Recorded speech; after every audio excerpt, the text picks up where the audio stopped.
एक गोष्ट खरी खरी सांगा मुलींनो, आजही तुमचं लग्न झालंय तरी तुमचं डोकावणं माहेरी किती आहे आहे ना.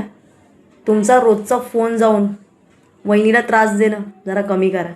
तुमची डिसिजन आहे ना तुमच्या घरी द्या, ना की तुमच्या भावाच्या घरी. तुमची गरज नाही आहे. फक्त 2 दिवस जा, माहेरपणाचं सुख घ्या आणि आपल्या घरी राहा. तुमचा निर्णय त्यांना नको आहे. त्यांना त्यांच्या आकली चालू द्या.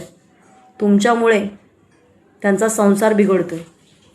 जर तुला एवढंच वाटत असेल तुझ्या आईवडिलांचं, तर थोड्या दिवस तू तुझ्या घरी घेऊन जा, पण दुसऱ्याच्या संसारामध्ये ढवळाढवळ करू नको. प्रत्येकाला स्वतःचा संसार प्रिय असतो. त्याच्यामुळे माहेरपी आली ना तर 2 दिवस मस्तपैकी आनंदात राहा. वहिनीला हवं आहे ते सांगून खायला प्यायला घे, पण तुझे डिसिजन नको ते तुझ्या घरी.